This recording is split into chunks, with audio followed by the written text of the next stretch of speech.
आप लोग अच्छे काम करते हैं, हाँ या ना? बुराई से बचते हैं, हाँ या ना? इसलिए बचते हैं क्योंकि आपको ईश्वर का दंड थोड़ा थोड़ा समझ में आ रहा है, इसलिए आप बचते हैं। अगर आपको भी ये गारंटी हो जाए, भगवान आपको गारंटी कर दे कि चलो आप जो मर्जी करो, मैं आपको दंड नहीं दूंगा, आप कुछ भी करो, अच्छा, वैसे तो मैं कह रहा हूं अच्छा ही करो, बुरा मत करो, लेकिन अगर आप बुरा भी करेंगे तो मैं दंड नहीं दूंगा। अगर ईश्वर आपको इतनी गारंटी दे दे तो आप बुरे काम करेंगे या नहीं करेंगे? करेंगे। जरूर करेंगे। छुट्टी मिलेगी, कुछ भी करो, दंड तो मिलना नहीं। अब क्योंकि दंड मिलना है ये बात समझ में आ रही है, इसलिए आप गलती नहीं कर रहे हैं।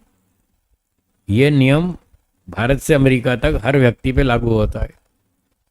अगर उसको दंड समझ में आ रहा है तो गलती नहीं करेगा, और अगर दंड की छूट हो जाए तो सब गलती करेंगे, जो नहीं कर रहे वो भी शुरू कर देंगे, जो 4 गलती करते हैं वो 24 करेंगे। वो कहेंगे दंड तो मिलना नहीं, फिर जो मर्जी करो। तो इसलिए वो 15 घंटे जो बुरे विचारों को रोकना है, गलत भाषा को रोकना है, कठोरता को रोकना है, बदतमीजी को रोकना है, जो चोरी व्यभिचार आदि पाप कर्मों को रोकना है, वो इसी तरह से रुकेगा। जब आपको ईश्वर का दंड याद रहेगा तो आप गलत काम नहीं करेंगे, ना अन्याय करेंगे, ना दूसरे का हक मारेंगे, ना किसी का पैसा उधार लिया है तो उसका पैसा भी खा नहीं जाएंगे, उसका चुका देंगे। और अगर पैसा खा लिया और चुकाया नहीं तो फिर याद रखना ईश्वर बैल बना के वसूल करेगा। अगर आपने अभी पैसा उधार ले रखा है किसी का तो अभी अभी चुका दो, इसी जन्म में, मरने से पहले चुका दो तो सस्ता पड़ेगा। मनुष्य बनकर पैसे चुकाना सरल है या बैल बन के चुकाना सरल है जी?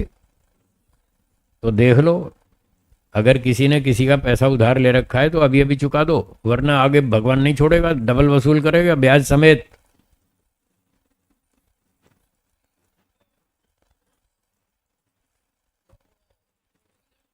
हाँ, करोड़ों हजम कर जाते हैं। अब फिर जितने करोड़ों हजम करते हैं उससे डबल उनको फिर भगवान को चुकाने पड़ते हैं। फिर भगवान उनको बैल बना के वसूल करेगा, घोड़ा बनाएगा, हाथी बनाएगा, व्हेल मछली बनाएगा, क्या क्या बनाएगा, मजदूरी करवाएगा, सारा पैसा वसूल कर लेगा, छोड़ेगा नहीं।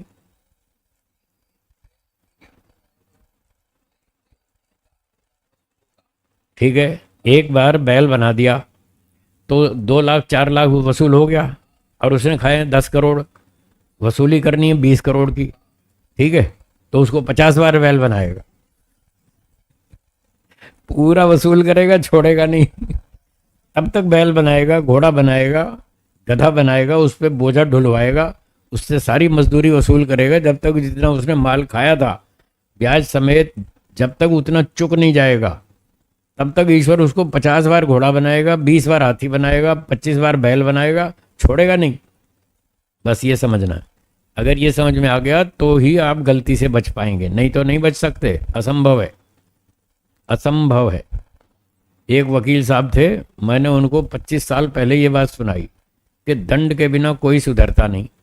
फिर वो धीरे धीरे मेहनत करके जज बन गए, न्यायाधीश बन गए, और फिर 25 साल बाद एक न्यायाधीशों की सभा में उनके घर पर मैंने ये बात दोबारा सुनाई। उस समय 10 12 14 जज साहब और बैठे थे उस मीटिंग में, 12 14 जज साहब बैठे थे, कोर्ट के न्यायाधीश, और उनमें एक वो भी थे जो मेरे मित्र थे। तो मैंने 25 साल बाद वो बात दोबारा सुनाई कि दंड के बिना कोई सुधरता नहीं। तो सभा समाप्त हो गई, सारे न्यायाधीश अपने घर चले गए। फिर जो मेरा मित्र थे न्यायाधीश, उन्होंने बाद में मुझसे अकेले में कहा कि मैं ईमानदार हूँ, मैं रिश्वत नहीं लेता, मैं सब काम सच्चाई से करता हूँ, ईमानदारी से करता हूँ।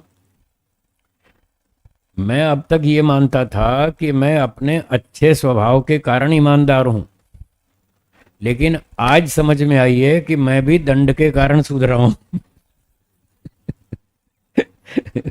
आप सोचिए, एक पढ़े लिखे कोर्ट के न्यायाधीश को ये बात 25 साल बाद समझ में आई कि मैं भी दंड के कारण ही सुधरा हुआ हूं, तो आम जनता को तो कितने साल में समझ आएगी कि ये दंड के बिना कोई नहीं सुधरता। तो ये वेदों में लिखा है, हम वेद की बात सुनाते हैं, अपनी तो कहते नहीं। महर्षि मनु जी ने लिखा है, असंभव शब्द लिखा है, अशक्यम। दंड के बिना अपराध को रोकना असंभव है, ये महर्षि मनु जी के शब्द हैं, अशक्यम। तो इसलिए अगर किसी का पैसा खा रखा है तो जल्दी चुका दो वरना बैल बन के चुकाना पड़ेगा, हाथी घोड़ा बैल गधा बन के चुकाना पड़ेगा, ईश्वर नहीं छोड़ेगा किसी को भी। बोलिए। नमस्ते। नमस्ते जी।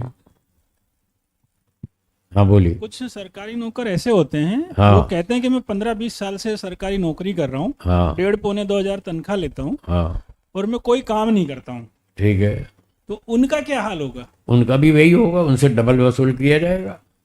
और और समाज में बताते भी हैं, अपनी प्रशंसा करवाते हैं कि देखो मैंने कितनी धाड़ मार ली। हाँ हाँ, ऐसी बहुत शेखी मारते सेखी मारते हैं। हाँ शेखी मारते हैं। मैं 20 साल से सरकारी नौकरी करता हूँ हाँ और कुछ काम नहीं करता, मुफ्त की तनख्वाह खाता हूँ। हाँ, और अगर करता हूँ तो रिश्वत लेता हूँ।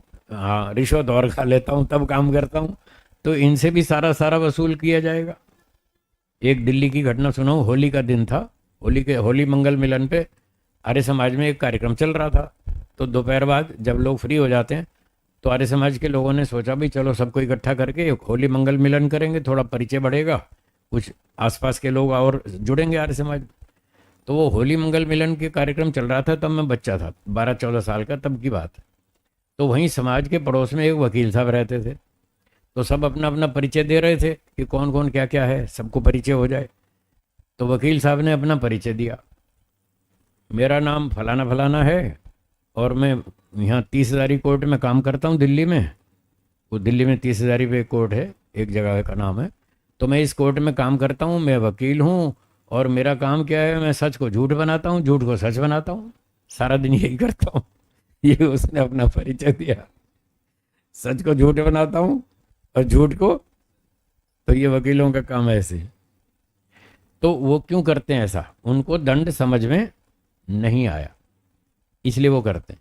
तो यहाँ पर सूत्रकार क्या कह रहा है कि बुरे विचारों को रोको, ये योग है।